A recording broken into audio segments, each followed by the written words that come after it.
Hello दोस्तों, भोजपुरी की superstar हीरोइनें फिल्मों में बोल्ड अवतार में नजर आती है, लेकिन अपने रियल लाइफ में कई हीरोइनें मां बन चुकी है। तो चलिए इस वीडियो में जानते हैं भोजपुरी की कौन कौन सी हीरोइनें रियल लाइफ में भी मां बन चुकी है। नंबर 1, अंजना सिंह। आपको बता दें, अंजना सिंह और यश मिश्रा का शादी कुछ साल पहले ही हुआ था, लेकिन कुछ प्रॉब्लम की वजह से अंजना सिंह का तलाक हो चुका है। तलाक होने से पहले ही अंजना सिंह एक लड़की को जन्म दी थी। अंजना सिंह की बेटी और अंजना सिंह वर्तमान समय में दोनों एक साथ ही रहती है। अंजना सिंह एक बच्चे की मां होने के बाद भी फिल्मों में लीड एक्ट्रेस के रूप में ही काम करती है। नंबर 2, पाखी हेगड़े। भोजपुरी की बहुत ज्यादा पुरानी एक्ट्रेस पाखी हेगड़े निरहुआ रिक्शा वाला जैसी हिट फिल्मों में काम कर चुकी है और अभी के समय में भी बोल्ड डांसर के रूप में नजर आती है। पाखी हेगड़े को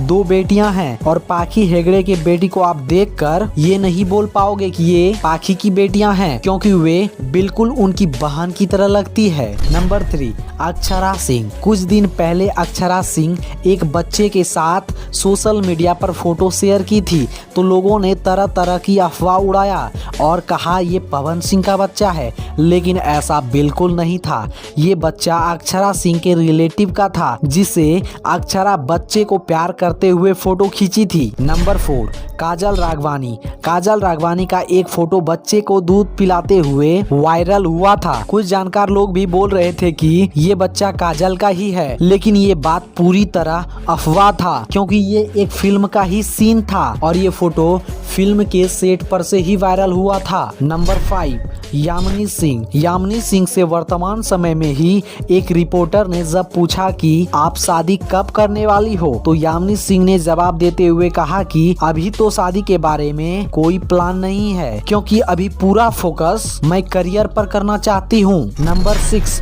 आम्रपाली दुबे। आम्रपाली दुबे का अभी तक शादी नहीं हुआ है और इनका शादी का अभी तक कोई मन भी नहीं है, लेकिन आम्रपाली के घर वाले इनको कई बार शादी के बारे में बोल चुके हैं। आम्रपाली ही घर वाले को बार बार मना कर रही है। दोस्तों, जानकारी आपको कैसी लगी आप हमें कमेंट में जरूर बताएं, और हाँ, आप इनमें से किसके फैन हो ये भी जरूर बताएं। वीडियो पसंद आया हो तो वीडियो को लाइक करके चैनल को सब्सक्राइब जरूर कर लें। धन्यवाद।